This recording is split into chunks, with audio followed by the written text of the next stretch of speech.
Okay, which will probably take up more bandwidth, but all right. So we're here with David Rothwell. We're doing our podcast about Google Shopping. We're 1 week delayed because we had some technical difficulties, but this time we're going to work it out. So David is joining us from the UK, where my only explanation is the bandwidth is really poor in the UK, so that any issues we have, we'll blame on the government over there. Like a true American, I would blame things on the British government. Just to get started, David, first of all, appreciate coming on. Wanted to just give you the floor a little bit to give us a little bit of your background, how you got into the PPC space, how you became this Google shopping expert, and just tell us a little bit more about yourself. Okay, the story. So I'm actually a former European Information Services manager. So I had a career in IT and technology and telecoms, which I'd had for like a couple of decades. And then in 2001, the dot-com crash hit and layoffs everywhere. And there were hundreds of people going after every IT job going at that point in time. And so I was experienced and expensive, and so really couldn't get back into full-time corporate IT employment. So I tried that for a while and then realized it wasn't going very far. So I then took I had it forced on me really into becoming a freelance consultant type situation. So I thought, okay, I'll offer my IT and telecoms support and consulting and what have you to people in my local area, and see if I can get some income from it. Because when 9/11 came after the layoff, then it was just crazy trying to think about getting back into IT, in the corporate world.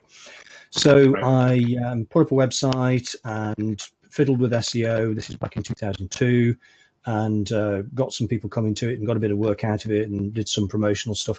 Then I discovered AdWords a bit by accident, really, in 2003. I can't even remember how I learned about it, but I opened my first account in 2003, late on, and started playing with it. And it was weird, new, different. I couldn't really figure it out. And there were, in terms of cost, it was interesting because in one respect it was dirt cheap, and in another it was quite expensive. The click costs back in 2003, as you might imagine, were some of them for what are now pretty pricey keywords are ridiculously cheap. And I could go back into my old accounts and show you those at 2 and 3 cents a click and stuff like that. But the weird thing was that at the time, Google had this rule of if you didn't get a particular click-through rate on your ads, I can't remember what the threshold was, like 0.5% or something like that, they would disapprove your ad. So my ads showed up, and I was thrilled to bits to see my ads showing up for my thing on the first page of Google search results. I'm like amazed. Right. And it's taken months to get anything showing up in organic. And as fast as they came up and showed, and I was like, wow, this is great, they were going away again. And I couldn't figure out why. And so Google then, here in the UK at least, I don't know whether they did it in the US, but they charged £5 to re-enable your ads. Well, that's a conflict of interest, I'd say. Yeah. So I paid them the money several times to get my ads showing again. And then they still, of course, went disapproved because I couldn't figure out the thing about click-through rate, because I was still figuring the thing out. And so I gave up on it for a while and put it aside. And then about a year later, I realized how critically important Google AdWords is going to be, because here you are, you've got your ads showing up instantly, more or less, where you need them to be. And so you've just got to make that work somehow and figure it out. So I always say that in late 2004, Perry Marshall found me because I wasn't looking for him, because I'd never heard of him. So I must have seen one of his ads somewhere or other, and he was advertising his definitive guide ebook. And so I got that, and it was extremely good. It's like an engineering handbook. And he's an engineer, I'm an engineer. It all started to make more sense, and I got into it, started to find it very, very fascinating, and with lots of nooks and crannies and things to explore. And this was even back then, 11 years ago, 2004. It's way more than that now. Let me just ask you, so what was the just so I can get the narrative right in my head, what was the website you were promoting back then? My IT and telecoms support site, which doesn't exist any longer because I moved on from it, a long time after that. But it was basically just I was buying keywords on the kinds of things that people were looking for in terms of telecom services and network services, leased lines and 0800 numbers and stuff like that. Because I'd got suppliers that could supply all that. I just had to get found and get people to get to me, and that was the thing I struggled with. So, like I say, in 2004 when I got Perry's thing, then it all started to make a lot more sense, and I then started to find that I was getting a lot better at it and getting better results. And being a service-minded person, a support-minded person, rather than go off and sell clickbank stuff or affiliate promotional offers and stuff like that, I decided to sell my services. So I kind of set myself up as the AdWords PPC consultant, started advertising, and got my first client, who was a lady in real estate in Houston. My first client in 2005, early on. Nice. I also sat the certification, so I could say I was a certified professional and all of that. And then it really just went on from there for several years, acquiring clients and doing more and learning more and so on and so forth. And then sort of fast track. Yeah. Well, sorry, before you go there, I'm just curious for, so people who watch this or listen to it are sometimes people who are kind of doing PPC on the side or thinking about starting an agency. So was this your full-time job at the time, or were you working and kind of moonlighting as an agency? At that time, I was doing all manner of stuff, and the PPC agency thing was kind of accidental. I realized I was going to go after and get more clients. So I got a client center very early on. And in those days, again, the barrier to that was quite high because you had to have a certain amount of spend and a certain amount of time and stuff like that. I mean, they give all this stuff away now completely differently. It was kind of stricter back then. So I knew I was going somewhere with it as an agency, but you're right, I was doing a lot of other things as well. So it didn't become a full-time job probably until 07, something like that, maybe 2007. And I just was doing that all the time then. Was that because you had enough clients at that point, or what made you change from where you were to a full-time job? I realized that my former career, the IT thing and the IT management thing and what have you, was pretty much effectively dead. So I had to, and you ran the risk of being I'd become unemployable. Back in 2002, I was unemployable in the industry that I'd spent decades in, because I was too old, too expensive, too experienced, and so forth. And there were hundreds of people running after the same jobs. But what I realized about the PPC thing is, this is something, if you crack marketing, first of all, you've got to have a good offer, a good service, a good product, whatever. But then it's really all about the marketing. It's about the messaging. It's about getting found where people are looking. And this was absolutely, all about Google AdWords. And there was not going to be anything better than that come along. And so I thought, well, this is absolutely the way of the future. You've got to be able to do this, and everybody who's trying to sell their stuff online has got to either be able to do it themselves or have somebody do it for them.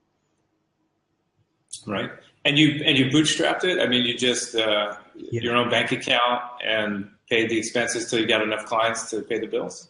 Yeah, totally bootstrapped it. I've not taken a penny in, investment or loans or funding or anything like that. It's entirely out of my own sweat equity, if you like, my time. I mean, we didn't have very much money to invest in it really back then because of, being laid off and everything. Initially, when that was the situation, my wife, who's a teacher, had voluntarily stopped work because we had our first child.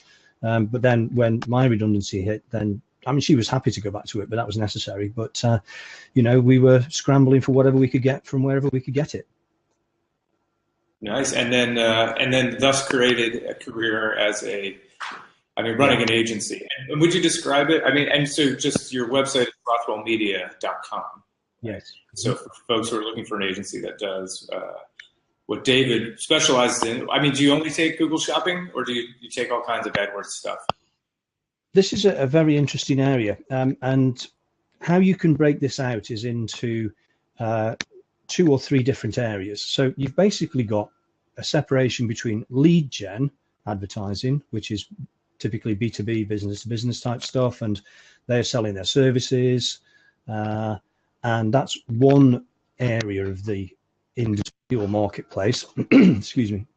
And then you've got two different flavors of that. And one of those is if you're a lead broker and you sell leads, then you know the value of them. So that's actually easier to work with because you know the money that you can get by selling the leads. The worst kind of marketing that I mostly tend to avoid like the plague these days is what I call self-fulfilling lead generation, which is basically you're the service owner, the service supplier, you're paying the click costs and you are turning those leads into your own business.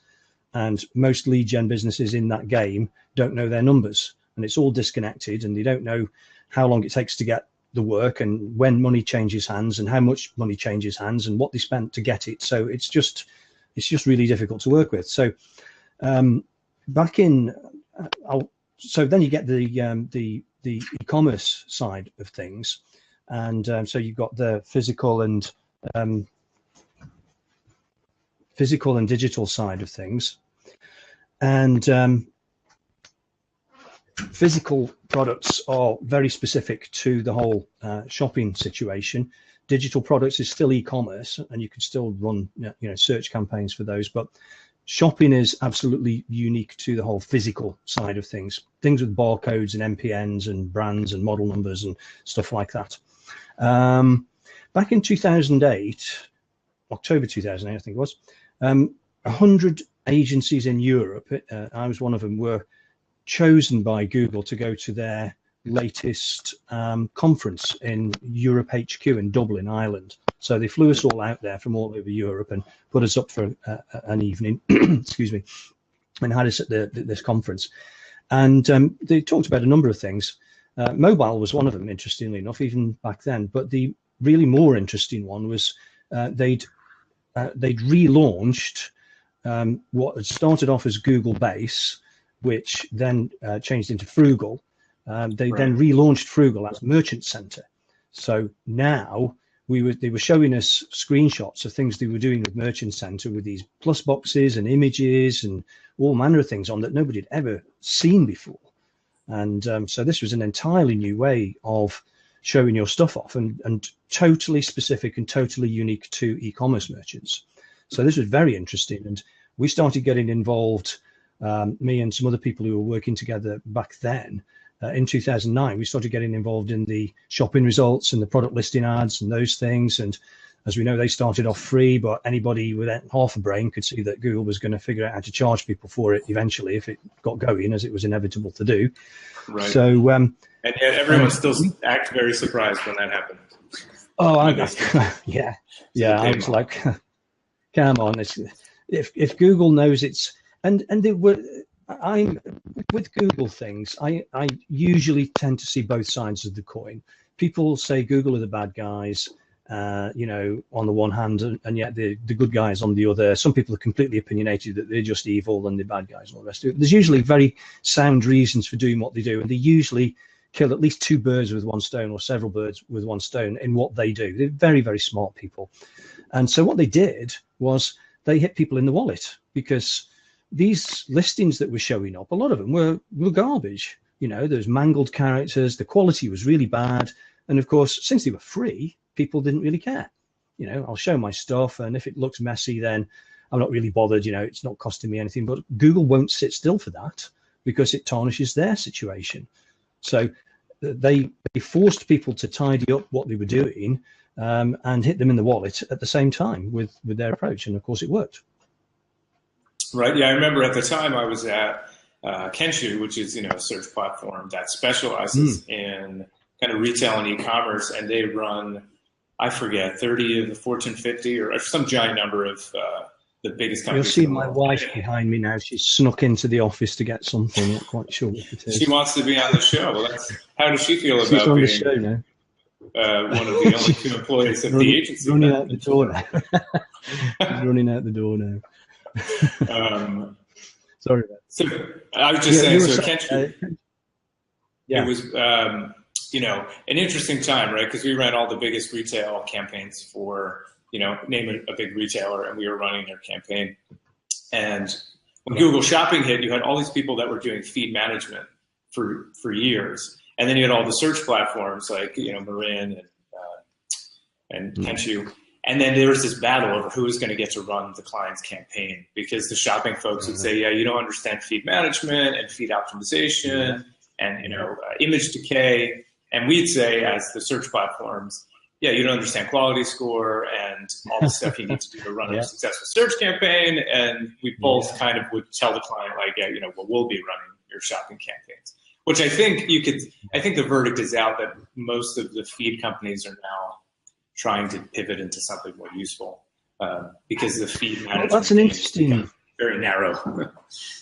Yeah, that's an interesting observation. I speak to feed management companies. There's several I have some relationships with over here, and they are often terrified to death of search. They don't understand it. They don't know how to work with it. They just specialize in the feed management side of things and the shopping management side of things, and they don't want to touch search and other things going on. And it's a bit ridiculous because they are so completely complementary to each other. You figure search queries out from your shopping and your DSA and what have you, and you can apply those in your search campaigns and so forth. They cross-pollinate each other all the time. So they're completely symbiotic with each other. But feed management companies are in the situation where they won't get involved with search. And this leaves the poor customer, the client, hanging in the wind, because he's got to get search done. He's got his shopping handled from the feed side of the feed management side of it, but he's got to get search done as well. And then he's got to find the right search agency. And you just get so bad results from search agencies, and particularly in e-commerce, because so many of them don't really understand the nature of it. Right. Well, it's super complicated. I always, whenever folks, so I think, who are some good examples? Hootsuite. So people in other spaces sometimes want to get into search, and they talk about it like we're just going to get into search. But I mean, if you're an API partner of AdWords, you know how much work goes into maintaining the AdWords API. So it's not something that happens lightly. But I hear it all the time in the content world. So folks like Hootsuite or HubSpot, or people who do a wonderful job managing content for people who push content out to Facebook, LinkedIn, Twitter, et cetera. And they help them manage their blog and lead flow, et cetera, want to move over to paid. And I haven't seen anyone really do it well yet. I think there's a few people that have been doing these little, like, promote your post, via a paid campaign, but it's, the search is too complex. So you really need to understand the complexity. Very true. And excuse me, even in e-commerce, physical e-commerce, we are seeing, in the different kinds of verticals, some things are much more straightforward to work with than others. So, for instance, I've worked with suppliers of things like either directly myself with my own clients or with associates who are, we're looking at their clients. So things like mobile phones, printers, technology type things, they've got very specific makes and model numbers, and these are great buying keywords. And very often, the only way you are going to sell your product is from a make and model query. Whereas I've recently started work with somebody who's in the toy space, the hobby kind of space, and it's much more challenging because the titles of these products are more generic. They're not specific makes and model numbers of things, like a Samsung Galaxy S6 or something like that. It's remote control Airbus aircraft. And these are they're more category type searches. And what we're discovering, I have a great colleague based out in Romania, of all places. And we are, the two of us, doing a lot of research into this whole relationship between categories and keywords, search queries, because a category encompasses search queries and a search query encompasses categories. So for instance, if you sell something like an HP XYZ123, generic sort of printer. That printer has got a make and model number, and that's a good buying keyword for it. And it's got associated search queries like review, toner, ink, yada, yada, those kinds of things. But Google knows that an HP XYZ123 printer is also a mono printer. It's also a MFP multifunction printer. It's also a network printer or an AirPrint printer or something like that. So then you'll start seeing in your search queries for shopping campaigns and DSA campaigns, which are automated, you'll see these category type keywords that Google has matched to your printer because it is one of those kinds of printers. But you won't get sales from those kinds of category type searches. They just don't convert. People are still doing the research. They don't know what they want yet. Right. Very interesting what we're uncovering some of this. Yeah, and this is actually a good segue into maybe talking in a bit more detail. You're starting to touch on some of these topics like strategies for managing categories and shopping. So maybe you could start by just if I'm doing AdWords and I'm in retail and I know I need to do a shopping campaign. Do you have kind of the basic structure of a shopping campaign that you usually recommend to folks who are going to run shopping campaigns? Or is there a process you use to get to some type of structure? Yeah, very much so. I mean, I'm a very organized, very structured, very process driven person. That's just me. I'm an engineer and that's the way I like to work. And, I like to be able to replicate things. So if I'm given something to figure out and fix, then I need to build a system for it rather than just figuring out and fixing it. So the approach that we've developed, and it's changed a bit over time because Google had quite a decent situation to begin with product listing ad campaigns, and then they completely broke it by turning them into shopping campaigns. And they've morphed shopping campaigns a bit and given them extra bits and pieces that you can do. And the key tool, the two key tools that we use to assemble these things are Excel spreadsheets. You could use Google Docs and AdWords Editor. And I've been a user of AdWords Editor like forever. And I can make it do stuff that people probably don't even suspect it's remotely capable of. And I constantly criticize the product managers at Google to give us stuff in Editor that isn't there, which is brain dead stupid. And it's missing, like you can't see any of your conversion values. And therefore you can't see your return on ad spend. Yeah, I was going to say, give us your list of what's the data, 3 things that he really wants to see from the AdWords editor. Oh, the most important thing is the conversion value, the total conversion value, and the conversion value divided by cost, which is the return on ad spend. And that's the key metric that I work with for profitability. So when we put £1 into the shopping campaign, we want to see at least 5 back, or dollars. And that shows up in the return on ad spend, which is a column you can just turn. There's lots of columns you can turn on, which aren't turned on by default. So I have a set of columns that I go in and switch on, which gives me an immediate overview of what's happening. First thing I look at is the return on ad spend. The next thing I look at is the impression share for rank. Because if you're doing it right, you are, very high unlimited daily budgets and accelerated ad delivery, and you're buying every click you can get because your return on ad spend is positive. So to achieve that, though, and to manage that for products in your, in your store, means that you've got to be able to slice and dice and segment stuff inside the shopping campaign, so you can control it properly. Because if you just put one ad group, even if you slice it up then into individual product groups per product, but within a single ad group, there are parameters that you cannot get out of product groups. And you can only get them out of ad groups. So you can only see impression share at the ad group level. You can't see it for a product group level, not an individual product anyway. I mean, you can go with things like brands. And I see that, various agencies and various organizations state that you should do this, or you should do that, or you shouldn't do this, or shouldn't do that, or the other with shopping. And for me, I simply look at every individual product that the merchant has as its own profit center. So we want to sell that product at profit. And so I put them into an individual product group inside of an individual ad group. And then I can see the 2 most important parameters for me, which are the return on ad spend for that product at the ad group level. And I can also see the impression share for that product. And if I've got a high return on ad spend and I'm losing impression share, I know I can safely bid up because I've got the headroom. I've got the profit to pay for that. And as long as it doesn't go below a certain return on ad spend, and I might have to give away some impression share because I can't get the return on ad spend that I want. So you just have to live with that. The ideal situation for any campaign, for any piece of any campaign, is profitable return on ad spend with 100% impression share, accelerated delivery, unlimited budgets. We want everything that's going out there. And that's how I build the stuff that I build right from the beginning, because I realized after working with all this stuff that you could do it. And that's, so for folks who aren't super familiar with shopping campaigns, if you know AdWords, you know there's a basic structure of a campaign. Within the campaign, you have ad groups. And then traditionally, if you're not doing shopping, within the ad groups, you have ads.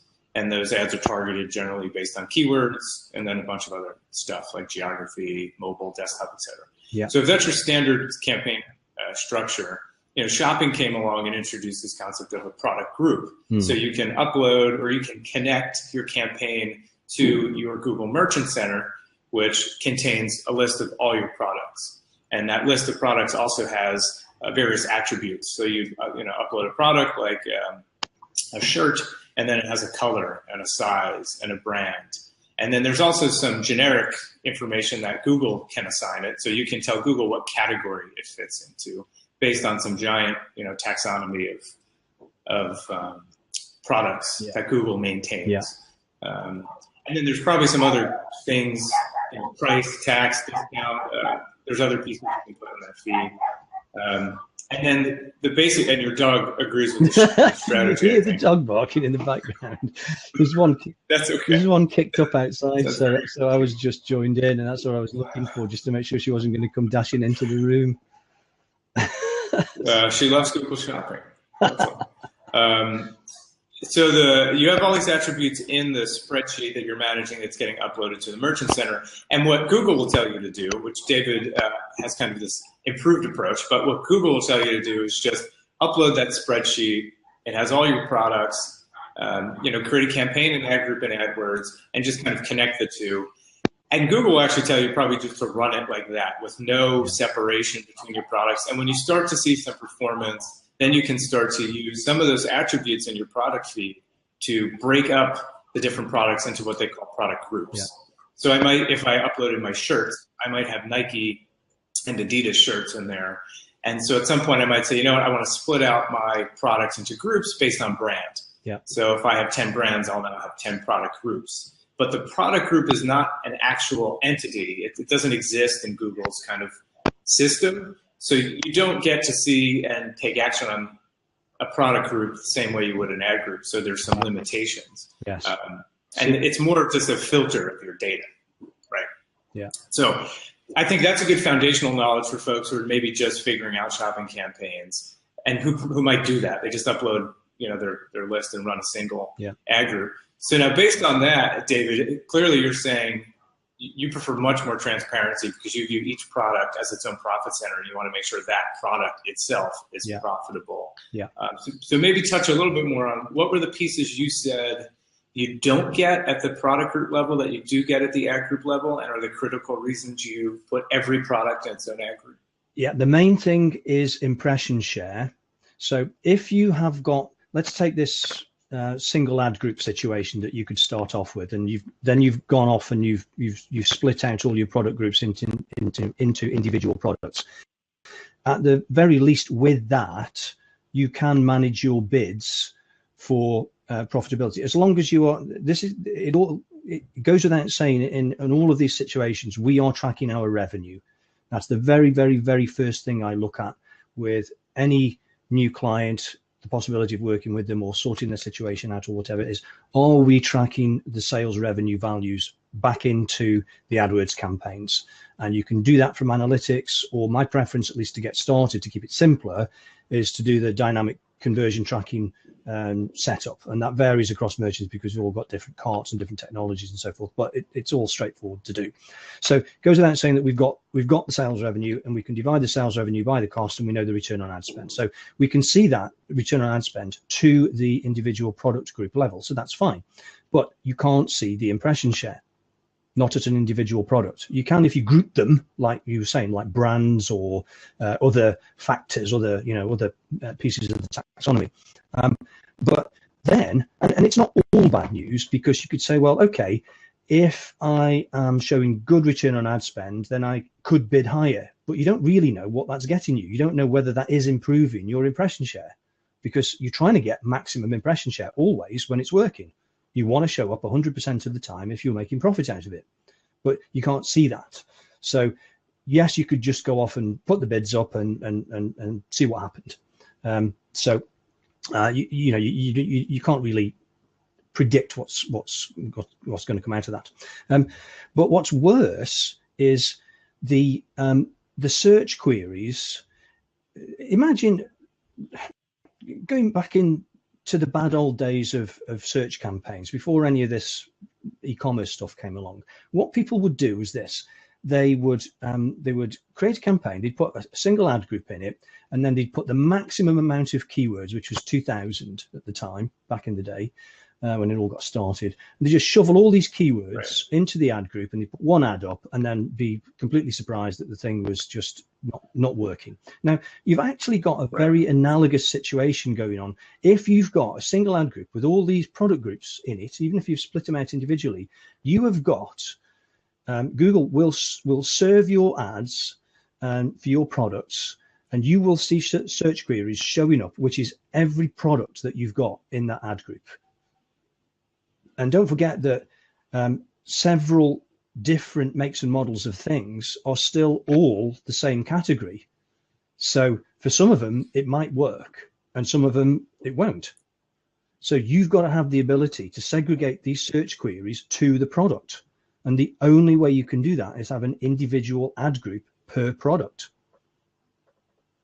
Because, and just so I'm clear, because you're going to actually write keywords at the ad group level, right? You'll see search. You'll see search queries coming out of the ad group level. So let's imagine that you've got two. Let's imagine you've got two different HP printers, an HP XYZ 123 and an HP XYZ 234, and so they might both be mono, MFP, network, HP printers, right? Same categories, they are. And Google knows that. So then for two different ad groups for shopping, you could have the same category search queries showing up as search queries in those ad groups for those two devices, because they're similar devices category-wise, but they're completely different makes and model numbers wise, and yet you get both make and model number search queries showing up in those two separate ad groups. And Google, when you study this, Google does a fantastically accurate job of matching user search queries to makes and models of things, provided you give it enough information, if your feed is in great shape. So, but you'll still see these HP, MFP, network printer search queries showing up in those ad groups, and they're useless because they're categories and they don't sell, they don't convert. So you have to put those in as exact match negative keywords in the ad group to stop your ad showing up for your make and model of printer, which just happens to be a certain category. Got you, and that's where I was going with keywords. So you can add negative keywords at the ad group level. You cannot add negatives at the product group level, correct? Correct. So what you're doing is you're really getting into the detail of what's converting and not converting at the specific product, and then you're adding negatives to make sure you're kind of filtering out that search query for that particular product. Which, if with your example of printers, it's a little hard to imagine, but like I'm thinking of, take two shirts, and one's a Nike shirt and one's an Adidas shirt. If someone's looking for a Nike shirt, they're probably not going to buy an Adidas shirt. So if you're kind of, or if someone puts in something more general like sports shirts, but they're probably not going to buy Nike or Adidas, or maybe they're in the research phase, so it's not going to convert yet. So I guess your point is you're really trying to refine the keyword set to be the most greatest chance to convert keywords. Yes, absolutely. And it makes sense though. And here's some very interesting stuff that happens as well in terms of cross-pollination of other platforms. So I was working with a merchant who sold printers, and he'd got like 700 or 800 printers. So we had a campaign with an ad group per printer and a product group per printer. And when you've got hundreds, actually, that's challenging to build. You can more recently use AdWords Editor to build your ad groups. And when, in prior versions of AdWords Editor, it wouldn't touch shopping campaigns and do anything with them. So that was jolly tedious. But they're gradually getting better with it. So you can build all your ad groups with AdWords Editor and a spreadsheet and upload those for your shopping campaign. That's straightforward. But then populating each individual ad group with one product group and excluding all the other product groups, which you have to do, obviously, then you can only do that manually or by scripting. And even with scripting for hundreds of products, and let's not even go into the thousands or tens of thousands of products, but for hundreds of products, the script would time out the way we first did it, because it runs for 30 minutes and then it stops. And it was that lengthy of a process, even with scripting, that we had to figure out a way to make it smart enough to do the thing in chunks, so that it would run for a bit and stop, and then we could run it again and it would carry on from where it left off and do the rest. And it took hours to do that for hundreds of them. Anyway, so you've got that situation where you've got your ad group and your product group for a particular individual product ID, which is a make and model of something or other, say like a printer. And what I was then seeing by looking in the search queries for that product group, firstly, I was, and that individual product ID, firstly, I was seeing the right search queries, which are make and model numbers very specific to that particular device. I was seeing, derivations of those things like reviews and consumables and toner and driver and manual and download and stuff like that. And of course, you negative those out at the campaign level because they are like post-sales queries. We completely segregated consumables from one campaign to the other, because they're two totally different things for this particular situation. Then when we start seeing those search queries, we can go after the campaign level ones, like those which are completely toxic, that are no use to us at all, like downloads and what have you. But then we were starting to see, really, in some cases, not all, and it wasn't totally common, but for some particular products more so than others, we were seeing very, very long exact match search queries. So I'm talking about 5, 10, 15 words in a search query, exact match. And you know what I was seeing? Right. I was seeing not just the odd one or two, I was seeing hundreds of them. And copy and paste? Yeah. People were going to Amazon and copying for that product and copying and pasting. I nailed it. I got screenshots of Amazon's description, and it was totally lifted from, so somebody would do a search for this device, see an ad, go look at it, go and search on Amazon, find it, copy and paste the description, the title rather, the product title, out of Amazon and go search on it. And they'd see our ad show up. Why? Because Google knows that this big lengthy search query describes my product. Because it does, because Google knows the categorizations and the taxonomy and all of these factors about the thing. So we were seeing these huge, great, long, exact match search queries in these ad groups, and they're actually a challenge to get rid of. And they weren't ever selling, I was going to say, so they didn't convert because those people had already kind of researched, or maybe they saw it on Amazon and now they were going to go research to see, like, look for reviews. Because sometimes, though, and in fact, we were seeing some sales out of that, but it was very variable situation, because Amazon isn't always the cheapest, funnily enough. And the biggest thing, I mean, e-commerce is a commodity. Products are a commodity, and you've all got the same stuff because it's the same make and model and the same MPN and all the rest of it. As a merchant, you might have a different offer. You might have a different price point for the thing because you might have different volume discounts with your suppliers. So you could legitimately be selling it cheaper and make a better offer for people with a cheaper price. But largely, the prices are all really quite similar. And, with things like minimum advertised pricing and stuff like that, the suppliers are going to say, you can't discount it any more than this. Otherwise, you'll create this horrible channel conflict out there for us, where all of our resellers are running a race to the bottom and discounting this stuff, and nobody wins. So there's all these kinds of subtleties and opportunities in e-commerce, which are really very, very different. Well, and that actually brings up just something that talk about or think about is so how do you stand out, right?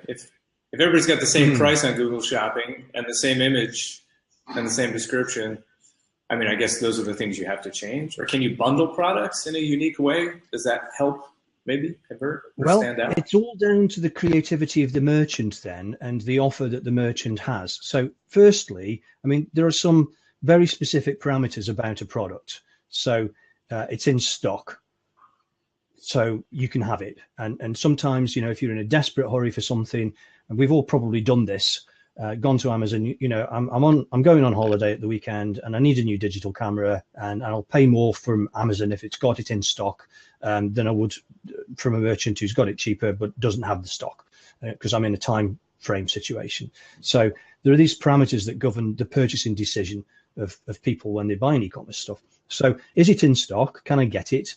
What's your shipping? Obviously that could be an extra cost or it could be free. That's down to the merchant to decide how he handles that.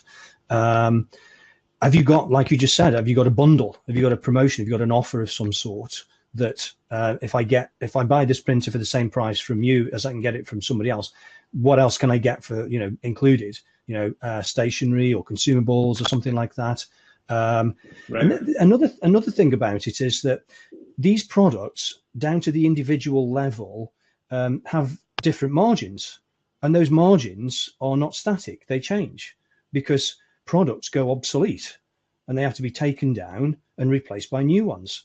And then if you've got stuff on your shelf which had a margin of 50 and you're just desperate to get rid of it because it's obsolete, you might drop your margin to 20 to just get rid of it. So the whole price consideration and the whole margin consideration, it's all variable. And these are the kinds of things that are going on. So then you can see a situation like where you've got your product and it's in an ad group and with a product group, and you look at the performance of it and you see very good click-through rate, for instance, because Google does do a great job, given the right data, of matching search queries to products if you break them all out like this. So you see great click-through, but you don't see conversions. So you go and look inside your ad group at the search queries, and you look in there and you've negatived out all the category horrible type things that aren't buying keywords. So you know that's sorted out. So you look through the search queries and they're all great. They're all dead on the money. You know, they are right. Your product plus review, or your product plus, you know, some other word about it that's relevant or whatever. And you're like, well, what on earth's wrong with that? And you know, in the days now where we've got promotional ads before they go away and they become automated, you've written a nice ad. You know, you might have free shipping in there and all nice stuff about the product. So you think, what on earth's going wrong? Why doesn't this thing sell? And it's purely price, because people they've seen your ad, they've done the search, they've seen your ad, it was correctly matched right. by Google, they click to the page, and it's just not the deal for them, so they don't buy. And you can't make them. So and that's, I mean, it's just to your comments before about a lot of this e-commerce just feels so commoditized, right? Because there's a minimum price you can sell at, so there's probably some game of, you know, how much can I make a buck off this, or $2, or, you know, how low is or how high, I guess I should say, is too high, so that you want to be in that consideration set, but you're competing with thousands of merchants who are all probably willing to break even, or even lose money on it, and hit that, whatever that minimum price is that the manufacturer set. And there's more. In some ways, it makes it. Sorry. Yeah, I'm just saying it must be like really hard to. Unless so people are either buying the price, but in many cases that's been eliminated, and you're just kind of competing at the existing price floor that's been set, or like they're buying your brand, because, you know, if I'm on Amazon, I'm looking for prime shipping, in stock, and the lowest price. If you meet those three things, I don't really care who, you know, there's like 10 people, and I just buy from whichever one happens to fulfill it when I click the buy button. So unless someone adds a compelling bundle, like you were mentioning before, if I'm buying a printer, I get, you know, my first ink refill free or something. Or, you know, the merchant's brand is that different, which I have thought of, you know, I think buying like some electronics, I will look at the brand and be like, you know, if it's like, sounds like something super shady, I won't buy it. But so if it's like a brand I know, but that's it. I mean, how else? So, I mean, you have like, you can write maybe better descriptions, but even if you write really good product information, someone just reads it and uses that to go buy it from someone else. From somewhere else, because all you do, you educate people on how to look around and buy it for the cheapest price, which is what they're going to do. Now, even within that conversation, if you take two different HP printers, then one of them will be a business type printer and one will be more a home-based printer. And therefore the usage of it and the potential obsolescence of it and the buying of the consumables for it is all a completely different consideration. So with the office one, you're going to get through more consumables, and therefore quite likely you'll want to buy those consumables from the supplier of the printer. So, I mean, for the longest time, HP as a manufacturer, I used to work for HP years ago. I was in the IT bit rather than the printing bit, but HP make printers not to make any money on them. They make all the money on the consumables, on the ink, which is why printers are made so sophisticated these days that you can't spoof them and put, you know, non-manufacturer print cartridges in them, because they're chipped and they're designed that way so that you can only buy their ink once. So they've got you, and that's the customer lifetime value. And so you might go into every transaction with an HP XYZ123 office type printer, which you know is going to get you a lifetime value of, you know, whatever out of the consumables. You might go into that to break even or even lose money on the sale. But that's a consideration at the individual product level. And the product reseller knows his audience, he knows his marketplace, and he knows who he's selling to inform those kinds of decisions. But these are, you know, really interesting things that you need to know about when you're in that game, you know, the e-commerce game of selling these makes and models of these particular things. Right. So let me ask you one or two more questions about shopping, because what you're talking about sounds like not complex, but like I said before, it take a lot of work if you're going to set up all these ad groups, although Editor makes it easy, but then you need to kind of connect your feed to all these ad groups and make sure the right product is in each one. How many products do you recommend doing this for someone who's new? Well, you want to keep an open mind about your sales possibilities when you get started. You've got to do a bit of due diligence, because if you're not in the situation of having makes and models, I mean, and this toy reseller is in this kind of atypical situation, because his stuff is not really terribly clear in terms of makes and models. But if you are clear with your makes and models, then you can literally put everything up and see what goes. Or you can say, well, I've got my top, let's see if I can make anything out of this with my top 10 products or my top 20 products or whatever. Those products which you've got, you know, the most popular, the best margins, the best sellers, those kinds of things. So you can dip into it with a subset of things like that if you want to, and just build those ad groups and turn those product groups on inside them for, you know, your top 20 out of your 100, say. And you can do that and see how it goes, and then be ready to scale up those things as the data comes in. The interesting thing is, though, that some kinds of retailers, some kinds of e-commerce merchants have a different sort of animal to deal with. So in lots of cases, lots of merchants are very likely to only sell one thing to one customer. So I have a client who's in the auto accessory space. And if you want this particular accessory for your auto, for your make and model of auto, once you've bought it, and you're not going to buy another one. And so they find that they just mostly sell one thing to one customer. And until you change your car, you're not going to want that thing all over again. So that is the harsh reality of that situation and of many other merchant situations. So people talk about, and agencies talk about, marketers talk about, well, you know, once you've got the client, you can market to them again and all of this. But if you can only sell one thing to a customer, that's it, and you're stuck with it. Yeah. So yeah, it's a tough business too. Yeah. No LTV. Well, your LTV is one set. One product, and that's the worst case scenario that I always kind of think is my baseline to work from. You know, how many times am I going to sell this product to a customer? Probably worst case, one. So we've got to be profitable. We've got to have positive return on ad spend. We've got to have 5 ROAS or 10 ROAS or whatever it is. But moving on from there, though, you've then got different kinds of merchants in different spaces.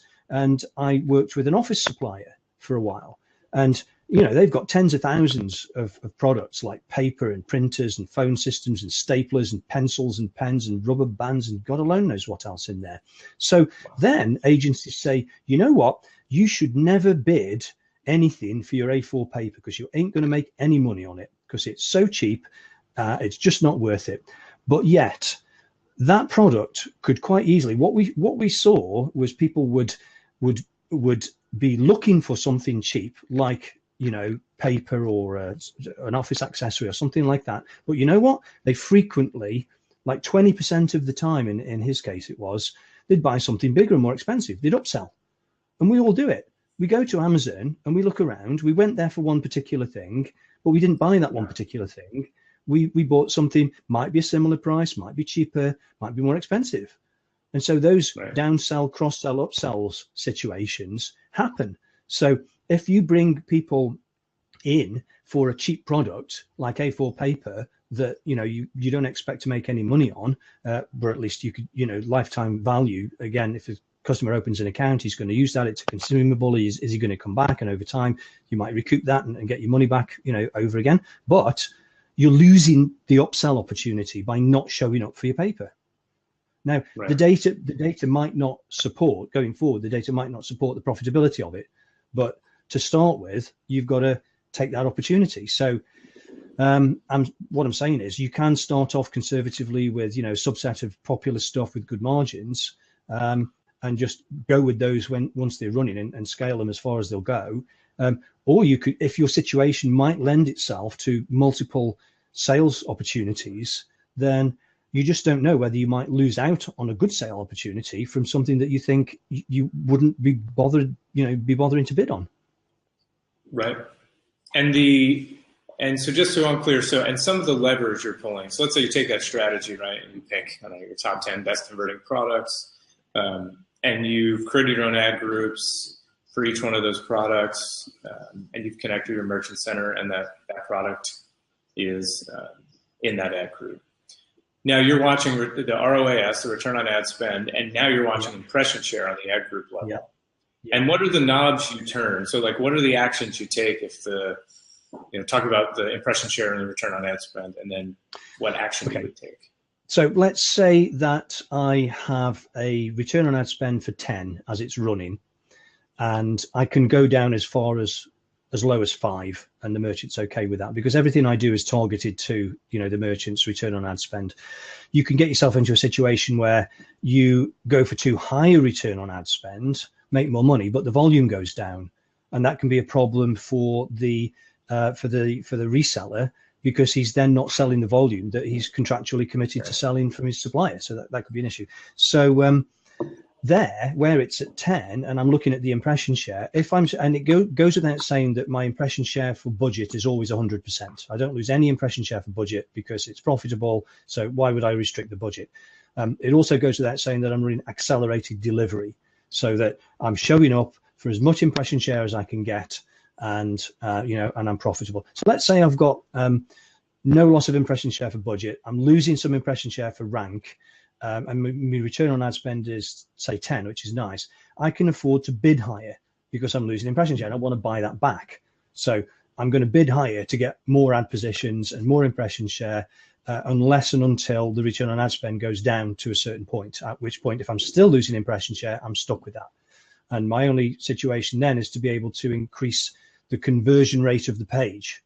And that's down to stuff outside of my control, which is the way the page is built, the offer, the price. You know, there are some situations where, and we talked about it just now, you see great click-through, but you just cannot sell this product. People won't buy it.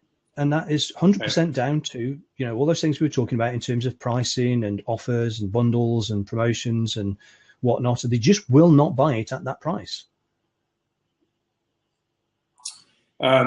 So that's when you take action on the bid. And then you mentioned negatives earlier. That's another dial you can turn. Yes, absolutely. So again, we look inside the ad group and we dig out the search queries and we see, is there anything in here that doesn't belong? Are there any category keywords that we're getting shown up for? You negative those out at the ad group level because that's the product that you don't want it to show for. Now, here's the interesting thing though. With a particular product, with a particular category, you might have 20 different makes and models of HP printer. So because you've got them all in their own ad groups, some of them may not sell for these category type searches, but some of them might. And you don't know that. So you might have these category level search queries showing up in one of your HP printers ad groups, and it might be working. So you keep it, and that's fine. And you might choose to, go off and bid on that if you're not bidding on it already in a search campaign or whatever. But you wouldn't exclude it if it's working. It's all down to what is working. My definition of working is return on ad spend. Right. Because it's merchants, because it's dollars in, dollars out. Yeah. Well, and it's refreshing, I think. Another kind of good segue as we get close to wrapping up here, your agency is pretty unique in that you often negotiate your fee based on what people actually sell, which is pretty rare. Yes, exactly. Usually it's min fee. So it sounds like part of your focus, I mean, it's really aligning the incentives of both you and the client, right? If the goal is to sell a more profitable product for both of you. So that's kudos to you for running that model. And if folks want to use your agency or learn more about shopping, I know you wrote a book I don't know, was it not too long ago? When did you? Yeah, well, it actually came out late last year. So it's on Amazon, and it's got a couple of dozen nice reviews behind it. And you can just go to Amazon and look for my name or AdWords type books on there, and you'll find it. It's kind of a how-to thing. It's a lot of my knowledge, screenshots, data, numbers, facts, figures, and stuff like this. None of this stuff is opinion. We make decisions on, we decide with data. That's all we do. Because it's a few months old now. It's out of date, of course, which I expected it to be. And my commitment to people is to keep updating it periodically so that it will stay fresh and relevant and useful and so forth. So there's that. Rothwellmedia.com. The site is saying things that are now not presently true. It needs overhauling, but at least you can get an idea of the kind of things I'm talking about on there. I do this commission approach to thing, and it's very deliberate because I'm trying to make an offer to merchants which is about their profitability and the fact that they want to sell more stuff and earn more profit, and that's exactly what I want to do. Fixed price management doesn't take account of what goes on with the website and the conversions and the sales and the profits, and that's not good enough for merchants. Merchants need more. They want to get more stuff sold for more profit. So I negotiate, like you say, a percentage-based, commission-based approach to that, which is I charge you a percentage of your monthly AdWords gross sales revenue, which we're recording in the campaigns. And that then means that I'm looking out for ways to increase that for you, because if I get you a pay rise, I get a pay rise. Right. Yeah, I think that's brilliant. That's a brilliant approach to it. And I mean, especially if I'm a retailer or I'm an online retailer, I mean, it seems like kind of a no-brainer, right? Why would I not get someone that's going to only make money when I make money rather than someone's going to bill me even if things don't go well? So, well, this is the thing. And sorry.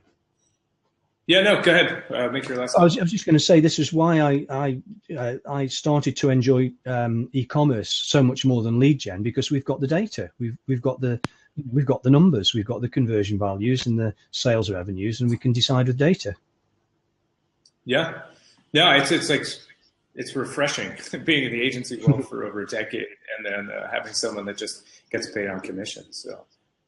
Well, I appreciate you taking time to drop some knowledge on Google Shopping with us. If folks want to learn more, they can go to rothwellmedia.com or find your book, albeit slightly out of date, AdWords Marketing That Pays, although I think David committed to updating it in 2015. Yeah. So look for a new version on Amazon. Thank you, David, very much.